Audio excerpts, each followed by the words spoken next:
Hello, tankers and conspiracy theorists. It's a momentary genius here with a tinfoil hat well attached to his head because we're talking about my thoughts on why Cold War mode exists.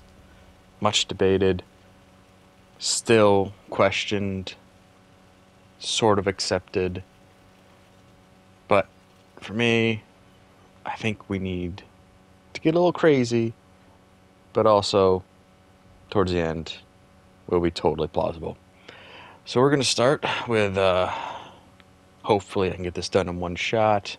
We're doing this with no safety net, no script. Screw it, we'll do it live. The only hydration I got is a Pilsen or Quell, a Czech beer for a Czech tank. The TVP 88 here is a good, mediocre tank.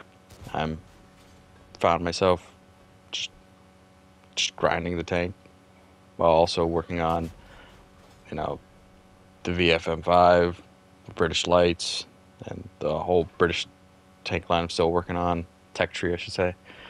But yeah, for any truly hardcore conspiracy theorists, the 88 does not stand for Heil Hitler. It's just the diameter of the shell used for the boom snout. So, no Nazis here. Go away, you freaks. So what I sort of thought Cold War could be in the early days is, simply put, World of Tanks console division going rogue. And going rogue for two reasons. One, they've got a bit of history of trying to step away from just being a PC copycat or PC advertisement. Really, it's like, here we are with console. Look at our mediocre graphics of these tanks that PC has, and the better graphics, and just all around better looking. And they get the tanks first, so we're just, a poor man's version of that while you save up to get a gaming PC of some sort. Yay! We're the, the redheaded stepchild in this family. Especially when you look at the numbers. My God, how Blitz has the numbers it has is astounding. But anyway, I digress. And they did that, with mercenaries. That was a huge departure because we're just making up tanks now, straight up making up tanks that weren't even wood copies or wooden facsimiles of paper drop blueprints. No, we're just gonna stick whatever parts of tanks we want onto other parts of tanks. And so that's where I kind of get my basis from. And then, as I was saying, redheaded stepchild. Maybe, it's better to ask for forgiveness and seek remission and be like, hey, you know what? You know what this tank needs? This game needs? T-72s. So let's do it. Let's the next time, we meet with the big man and all them hotches at the tables, look what we got and you don't. Ha. Ha. Suck it. Or, to further go rogue, the whole development team is basically like, we're done with this and we're going to start doing things that help pad out our resume in case of either A, we just quit, or B, Wargaming Central is PC and mobile is all we need. Console's dying. 10 years time, you either have a gaming smartphone or a gaming PC. I don't know. But damn it, as long as we have monopoly laws and stuff like that, consoles will be forced to remain. Or people who don't like having to rebuild their PC every 2 years. So, that's the implausible. That's plausible, but improbable, I should say. Because the reality is, and the most likely, the more plausible is, simply put, it's a grand experiment. Wargaming, the heads, know that at some point they need proper MBTs. I mean, just now, there were Wargaming PC is either has or is working on bringing in modern Chinese tanks with rocket boosters on them for their heavies. So cool, but it's no T-72A with ATGM firing barrel. Okay.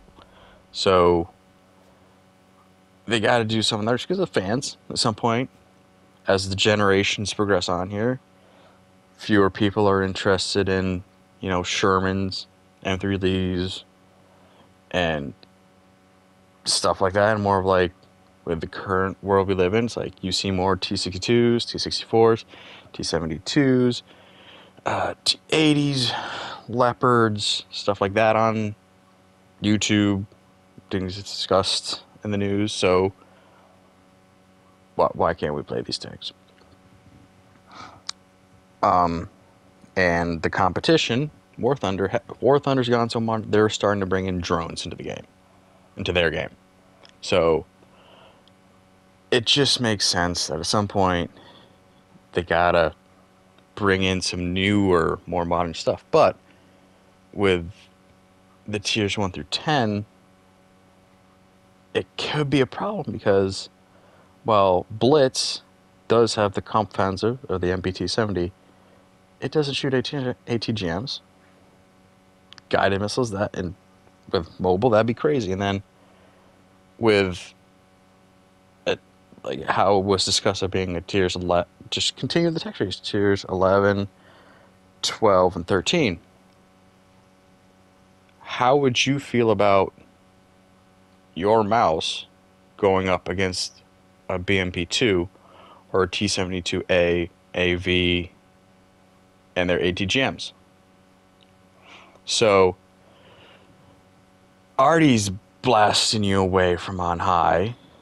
Now you have multiple tanks at higher rates of speeds just wrecking it. So, well, okay, we lock it off. Well, that's the thing. This is where the experience. And I bet, because I don't think this decision was just made by the whole team. I think this is one head honcho from the Paragon sat down with the head honcho from World Tanks and was like, we want you to do something for us. We want to trust. We know we got to progress, but we need this done. We don't want a big noise. So at the next meeting, start the ball rolling. So big honcho WOTConsole goes and goes like, you know what? Sitting at breakfast this morning. And by God, you know what? I want to play with some new tanks. I want to play with some modern tanks. You know what? Who's with me? Let's start that, So 6.0 comes around, all that. Here we are with Cold War. And why would they separate them? Because in my mind, it was just the safest way to say, hey, okay, if we bring these modern tanks, do we maintain the tech tree, extend it though, keep +2, -2, risk all these World War II style tanks that are mixed with Cold War tanks? There are Cold War tanks in tiers 8, 9, 10. But really risk absolute devastation because of ATGMs. Look what, clearly we're not going to have any armadillos running, but Sheridans with their ATGMs, BMP-2s with ATGMs, they were, and sometimes still are, a huge problem in Era 2. And because it's like, yeah, FE 4005s and the mouse, they have some of the biggest guns, but they're slow, they're huge, and this ATGM fired from a tank with seriously low concealment would wreck them in no time.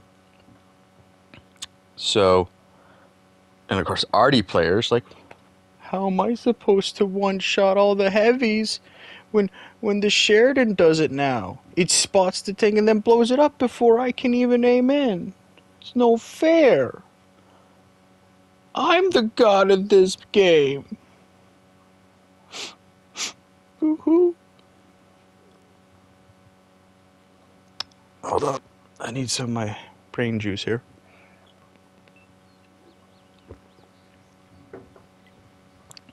And then, of course, how does it look for advertising? We have new tanks. We have modern tanks. They shoot missiles. They have view ranges that makes the previous detection system practically obsolete. So why not go with True Vision already? But how do you sell new players a game with tanks they're familiar with, younger, possibly, or veterans of the first Gulf War, Afghanistan, who would just want to, relive the glory days without, the whole death and dismemberment issue. Oh, well, first you have to start at, tier 3, spend months upon months grinding, getting probably pissed off by the time you get to tier 8, and then just dropping out altogether. Alright. Separate it. Because with wargaming, unlike War Thunder, it's kind of like, okay, we got boats, we got a game for boats, planes, tanks. So it's not a big stretch from being like, alright, World of Tanks, Modern Armor, PC. Screw it. Oh, you're dividing the players. Maybe. At the end of the day, the paycheck or the profit margins are probably not going to change, and that's what matters. Capitalism will prevail. And hey, expanding the portfolio just looks at investors like, look at all the games this one company has. It's basically mostly the versions of the same thing, but it's alright, it's alright. So the reality is we're all just guinea pigs for wargaming as we, struggle to keep our love for this game, enjoy this game, and not realize we're all just being trainees for the future digital NFT wars. If anyone was interested, the next bet, to hear me out, Donkey Puck cryptocurrency is going to be the next big thing. Get on it now. Okay? So, that's my conspiracy theory for the whole purpose of why Cold War was separated. It's just a long-term test to see how should it be separated, or is there a better way of incorporating it into the quote-unquote main game.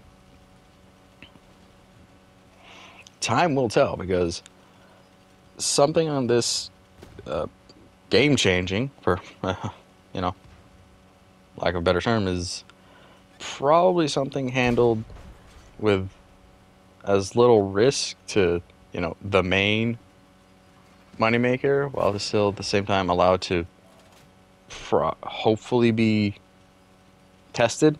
So yeah, which can also sadly be explaining why some of the decisions are like, you guys are wasting your time on this. Why?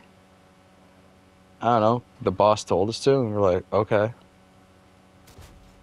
Like I said, we weren't there. We weren't in the room when this happened, so that's all that happened, in my opinion. I know it's not as fun as, everyone from Chicago being like, we're done with this. We're making our own game, which, of course, they couldn't do because all the assets are owned by Wargaming. So it'd be like, well, we got stuff we wrote on paper, but everything else we're starting from scratch. Oh, yeah. I tell you to leave your comments in the chat, but I've read them already in other YouTube videos. You've already posted them in Discord, Reddit, and Twitter, Twitch chats, all this stuff already. So just give a like, subscribe if you want more out of the box, out of the tank thinking.